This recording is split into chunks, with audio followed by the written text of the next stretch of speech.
Hello, everyone. It's me again.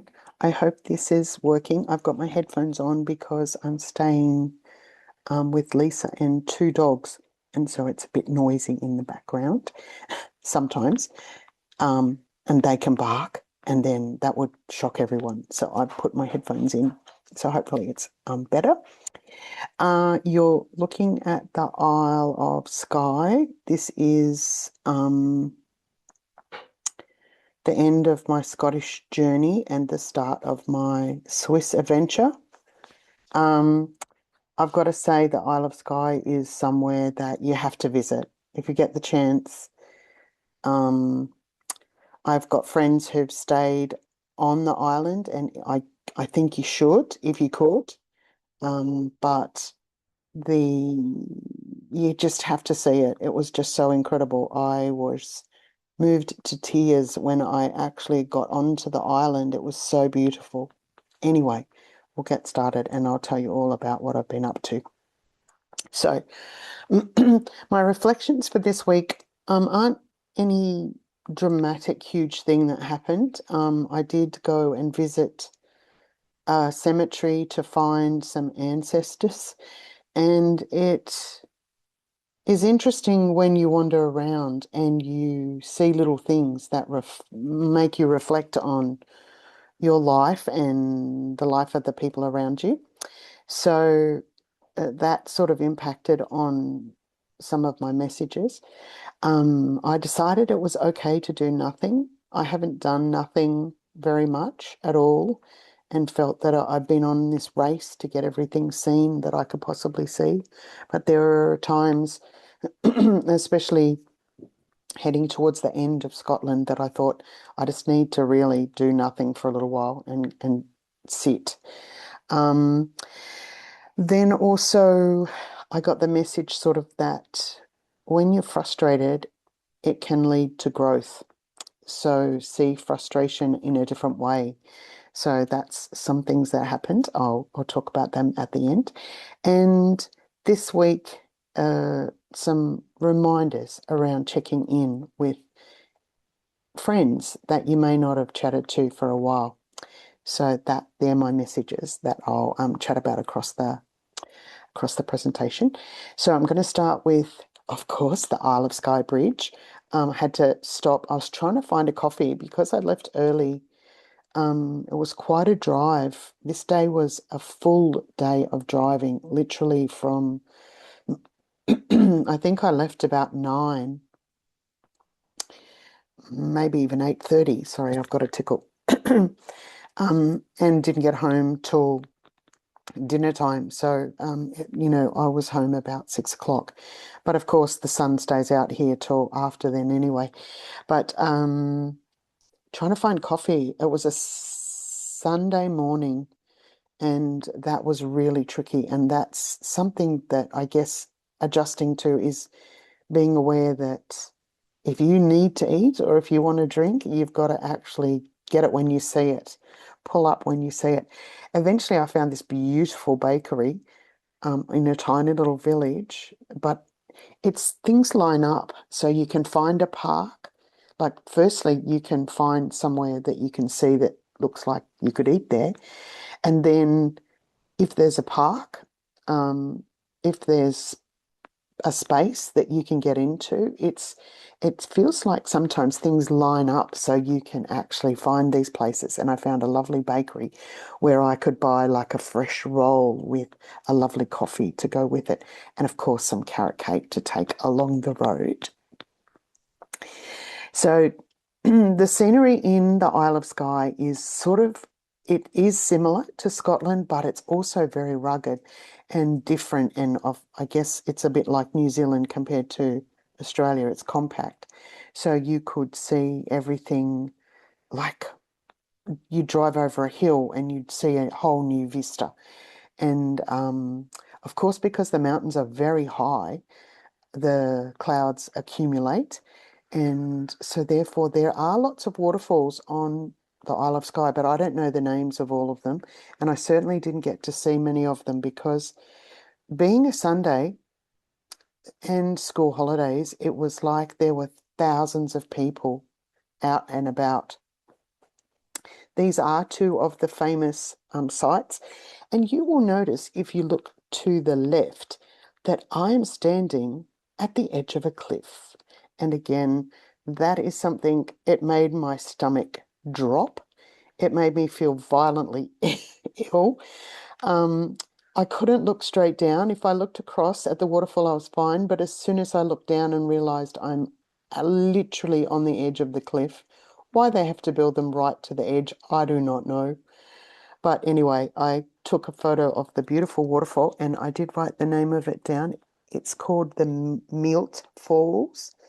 Now, I need to go back because I have to go and see the fairy falls. There's fairy pools with falls that I've got to see that I missed. So, but this one was, again, there was a huge parking space, and there were lots of people, and I thought, oh, okay, this must be a good spot to stop. And when I stopped and walked along, I thought, oh, yes, there's lots of cliffs. It looks like the cliffs of Moher in Ireland. And then all of a sudden, here was this waterfall.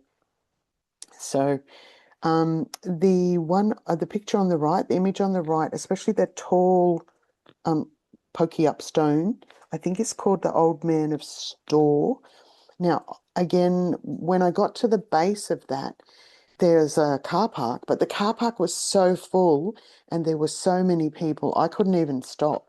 And I thought, oh, well, I'll just have to see that next time. So I got to take some photos driving up to it, but I didn't actually get to see it. Leisa's actually hiked it, and I'd love to do some more hiking on the Isle of Skye at some point because it was just amazing. Some more images. Again, this is the other side. This is what I was looking at before I looked at the waterfall. And I thought, oh, yeah, that looks very much like the cliffs of Moher. But when I turned around and saw the waterfall, I thought, well, okay, that's why I had to stop here. The reflections in the lakes, the reflections of the clouds, because everything is so vast, you could see lovely images, and reflections in the water is something beautiful. The storage huts, they were actually, I think, storing hay. It was interesting. They had black. Mm, I hadn't actually seen anything like those. I don't know what they used to make the thatch black, but anyway, someone might know that. They were just up right up the top, right up the top. And I only got to do one point because, again, it took hours and hours to drive around. There were hundreds and hundreds of cars, and every time you pull off, it takes time. And so I feel like to do this justice, you would have to spend a few days on the Isle of Skye looking around, not just rushing like I did this time. Then I come down off Skye, and the one on the left is Eileen Donnan, and it was on the way home. So I was actually quite exhausted by this time. But when you see the spots, you take the opportunities. I guess that's what's happened. And often the car parks would say, oh, this car park's full, you can't come in. And so I learned a few times to stop and just say, look, what other options do I have? Can I wait and wait for someone to go? Because this was late in the afternoon. And the times that I've asked, they've basically said, just go in and find a car park. So even though the sign might say the car park's full, you can always ask.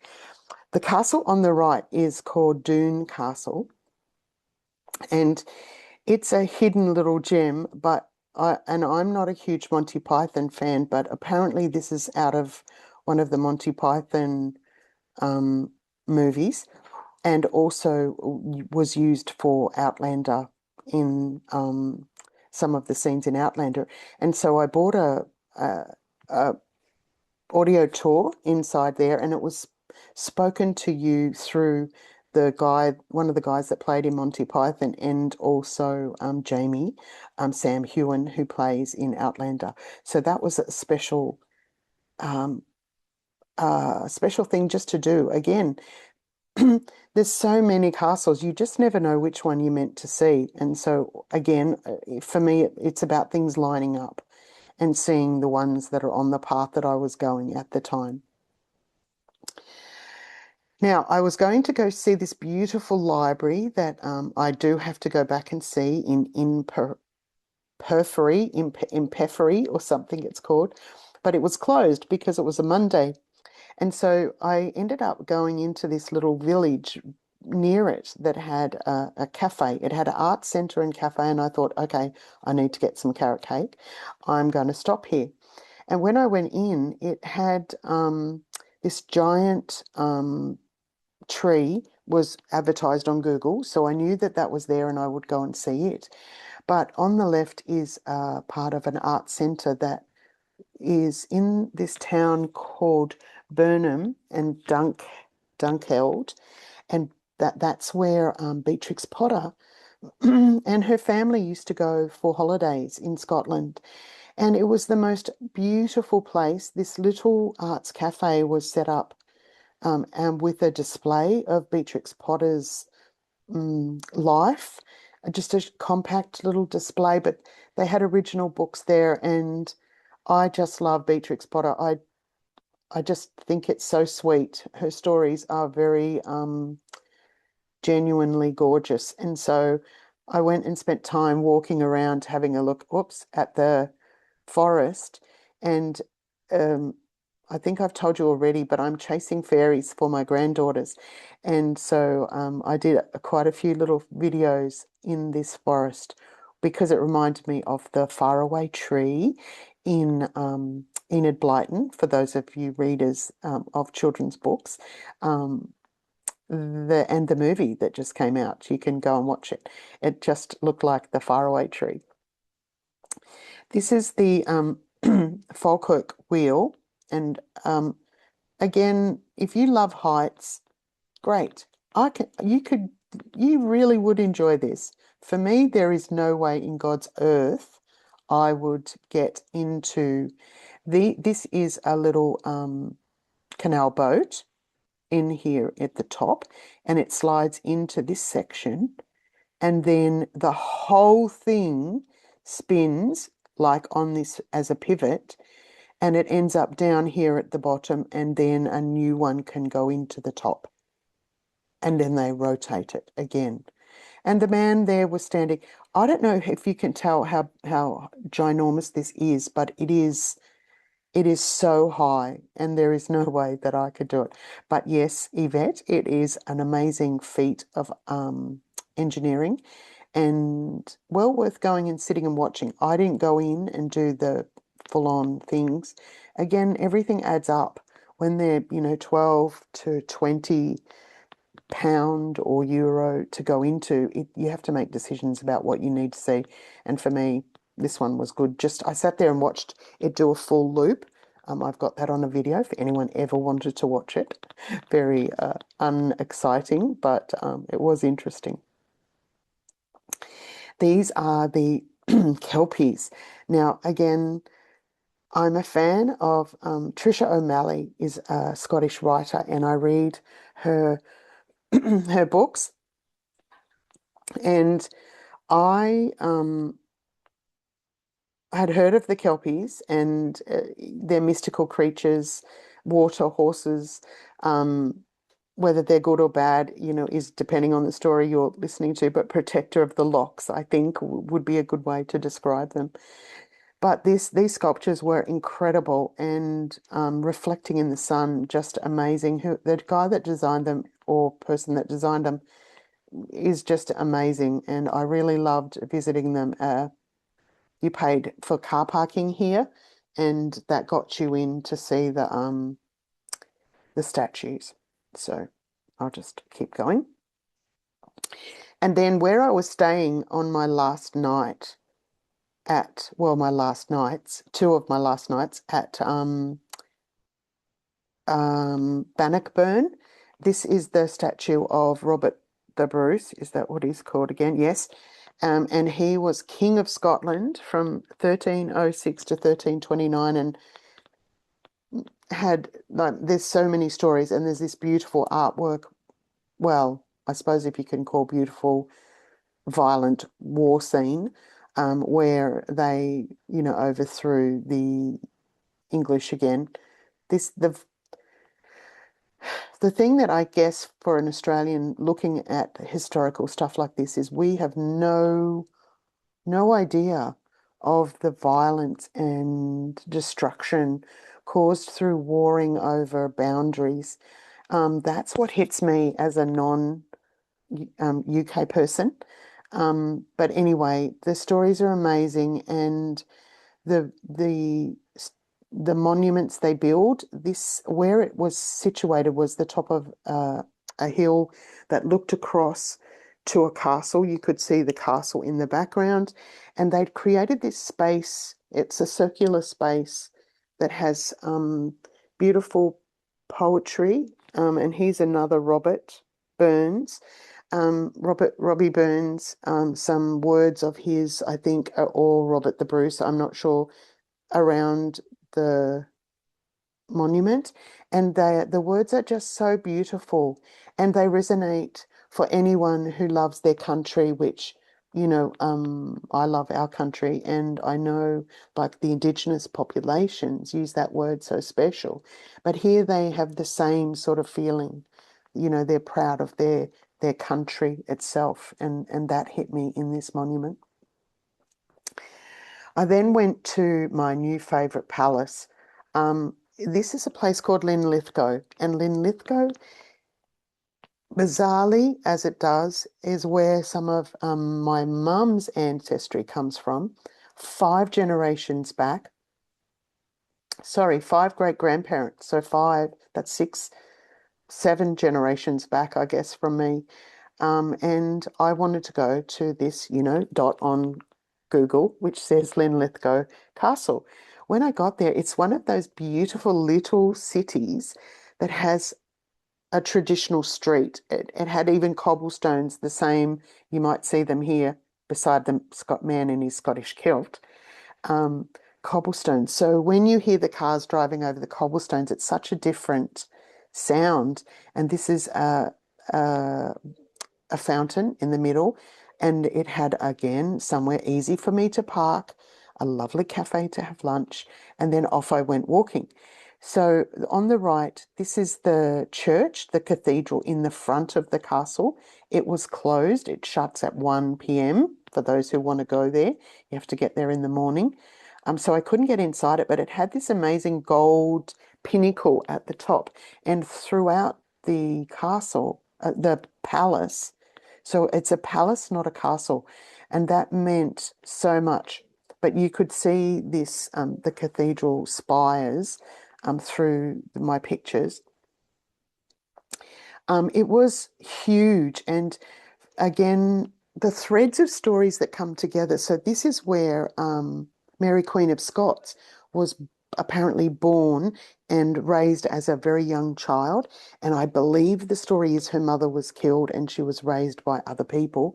But when you look at the volume of people living in this palace, the rooms, the size of things, I don't know, again, that's 3 fireplaces that took up the whole wall of this great hall. That's the great hall where they would have functions.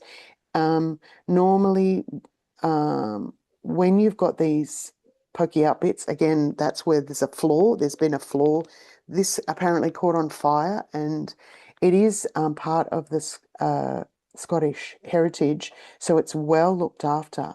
But there's just amazing construction things. I love looking at part of architecture. I'll go back because I put it in the WhatsApp group. But this is obviously a special, it was like either a seat or a rail all the way around. I don't know whether it was for decoration and they maybe stored things on it, but you can see on this side that it stuck out, but it was too high to be chairs.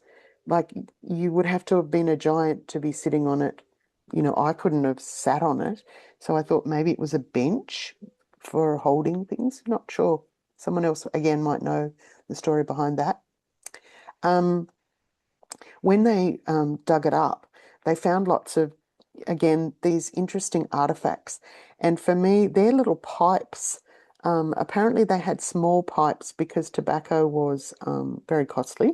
So they found lots of those clay pipes. And where I grew up is a place called Meersham Vale. And Meersham is a clay, a white clay that makes these pipes. And so that was an interesting connection. I'm looking out the window right up near the top of one of the levels within the palace. And again, the scenery here, was beautiful and well maintained. And you can imagine, queens and people just looking out, not on a day usually like that, I don't think. But they had coins and they had, you can see there the stamp, lots of little things, not a lot, but because it was damaged by fire, not a lot has been able to be retained, but definitely a place to go to. This one, for those, again, Outlander fans, this is Lallybroch, which is the home of the Fraser clan. And I was expecting more, actually. Realistically, it's just the outside that you go to see because you can't, that one room where the door is, I'm standing in the middle, that is the only room that's been maintained. And when I say maintained, it's maintained quite basically. But most people go there apparently to just reenact parts of Outlander. And so the lady that took my photo was one of the people who, works there. And she said, look at the arch and see if you can pretend like you're looking for Jamie, like, and I turned around to look and there was a man standing in the arch and it was so funny. It was hilarious. She started laughing and I'm laughing because he wasn't Jamie, but there was just a man arriving at that exact time we took the photo. So that was fun. Um, Another place to visit. It's called Midhope Castle. It's actually not called Lallybroch in real life, but definitely worth popping in. Now I've arrived in Switzerland. So I flew from Edinburgh to Geneva directly, and Leisa picked me up. Leisa's house sitting, and I'm hunkering down with her for a week. I've got some work to do, and enjoying some. Well, the heat's actually about the same. The temperature wasn't that much different. I think it was about 4 degrees hotter when I arrived. Um, but it's it's definitely hot across the day, all day, every day. It has been since I've arrived. And so the water here is just incredible. I'm on the edge of Lake Geneva, and I did show you in the WhatsApp app group some images of the Lake Geneva overlooking where we stay. There's vineyards, there's orchards, there's just amazing little villages, all within a very short distance. Um, if any of you are looking at my YouTube and you're not in my WhatsApp group and you want to be, I do it every week before I release the YouTube clip, and it was set up for my friends. But if any of you do want to join it, I'm happy to put you in that if you've come along later and you're not in the WhatsApp group, because I do try and do two different lots of pictures, not try and repeat myself too much. But here we've gone down to, oh my gosh, I'm going to pronounce it Anici, but I don't think that's actually quite right. It's in France. So where Geneva is, there's a tiny little border space. And when you get on the highway within, I would say 10, 15 minutes, you're in France. And so we went to this lovely town that Leisa had already visited, another one on a lake. I think it's called Anici Lake. And it has canals running through it. So it's sort of, it reminded me of like Venice, but also of the Netherlands. And then sort of the buildings and things are also slightly German. So it was an interesting combination of places. Very busy. We were here on Saturday, so yesterday.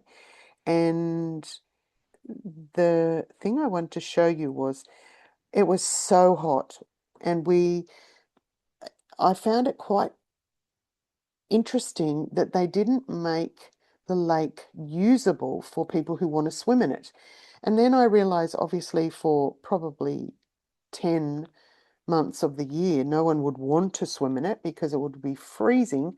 So it was set up for paddle boats, very shallow, the edge right out to sort of where you can see the change in the color here on the left was really only up to your thighs at most. So possibly not the best swimming place where we were sitting. Over the other side, there's more spaces to swim, but there was lovely shady trees. So we sat there for quite a while because I was boiling hot. That is not Leisa. That is a girl who just happened to be sitting in front of me. But the photo just looks so beautiful because you can see the rugged mountains in the background. The one on the right, I did a close up because I was thinking, what are all these white dots on the mountains? And when I realized they're people hang gliding, these are all people hang gliding off the mountains, and not something I would be involved in. But how beautiful. And they just hung there for hours. It just felt like they were gliding like sort of like seagulls. So it was quite a beautiful place to go visit. This is Lake Geneva, and these are the two puppies that we're living with at the moment, Bentley and Cooper. And I think that's so cute again to my Auntie Gloria, who's a Cooper. The dog on the right is the Labrador is Cooper, and Bentley's the other. Leisa unfortunately had to hold on to them because they like to jump in and save people in the water. So Leisa was holding them. I got to go for a swim, and this is at the end of the day when it was so hot. The temperature here does what it does at home. It cools down. And I think we left here at 7 o'clock. So I'm swimming. It's quite cold. It is definitely brisk. Um, and it's about 8 o'clock at night. And there's still dozens and dozens of people, but they're all having barbecues, using the lake. And because it's fresh water, it's really a different feel. It's such a different vibe, but amazing. The difference in culture in Switzerland, I'm finding noticeable, going from Ireland and Scotland and the UK to coming over to Europe and not having been in Switzerland hardly at all. Um, I I can see a thread through the cultures, and their physiques are similar to the German and Scandinavian sort of countries. But Leisa tells me that they're um, very refined people. In their houses, they have nuclear bunkers. I didn't know that either. In their house, at the bottom, in their basement, they have a nuclear bunker. And I think it's apparently what they have to put in. And I think, oh, wow, we're so lucky to live in Australia where that isn't actually even part of our being. But imagine having to do that. Quite an interesting view on life. Anyway, sorry, almost there. The I'm just going to have to move I've got my things in front of my words. I can't even read. Aha, what I was going to say. So in my summing up and my 360 back to the start, I guess what I wanted to think about and what I wanted you to think about was I'm always someone who takes things on. I tend to say yes and do things. And, if people want to do something, I'll always say yes. But sometimes it's okay to say, do I really need this? Can I take it on? Not should I take it on, but can I take it on? Is is this choice something that will help me, or do I need to take some time and chill out like the bee on the flower? And so that was a really something, just I guess having these long days here where you've got time to hang out and just float around in the water. just make sure that you consider that you've got time to do that as well. And the frustration part, when you go through frustration and the path is blocked, it causes you to have to find a solution. And so that's where you grow. And a message this week, a number of little messages popped up. We went for a walk in a forest and they had a giant storm, just like in Australia, the first night I was here. And the storm had knocked trees down. And so we had to either climb over or under or go around these giant trees. But eventually it took us to a different part of the forest that Leisa hadn't been to. It's where she walks with the dogs.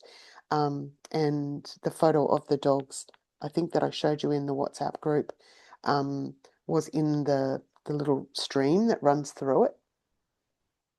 But don't be frightened to see that opportunity for when you're frustrated something's not happening, to look at it differently and think, okay, this is a challenge for me. It's going to give me the power to make a change and do something different. So rather than get caught up in the frustration, look at it that you're growing, that you're becoming a different person or doing something in a different way. I thought that was interesting because Leisa and I went over or through or around this challenge differently. Now, the small reminders message pops up about people who are special to us, and my message to check in with people came up. I was walking around this cemetery. I only did one because it took me, honestly, when you're trying to read the names on these old graves, and it was boiling hot when I was there, it takes hours to actually get around. And I hadn't considered it. I thought, oh yeah, I'll just pop in and find some names of my family. But as I walked around, there were names popping up of people that were special to me, like their last names. People who are special, but I haven't contacted. And I thought, I'm going to go back and I'm going to send some of these photos. And even though it's a bit weird to be sending them a photo of a cemetery, like a gravestone, but to know that their name, this was in Scotland, their name is there in writing from mostly these were the 1800s and people dying at the end of the 1800s, which means, they're 100 years ago, 200 years ago. That's a long time. But anyway, the names, I'll send you those people that I found some names of, and it may be a random message from me with a headstone just to say, hi, I was thinking of you. I hope you've had a wonderful week. I'm now going to spend the rest of this week here. We're going to try and do things in the afternoon when it's not so hot, because yesterday really took it out of me in the middle of the day. I was dehydrated. I'm sure it's been so hot and it's a different heat. And usually probably I'm not out in the middle of the day. So I don't know how much next week's will be. It might be a short one. We'll have to see. But I hope you have a lovely time. Enjoy your week. Enjoy your families and getting to do something special. And I'll see you again. Ciao for now.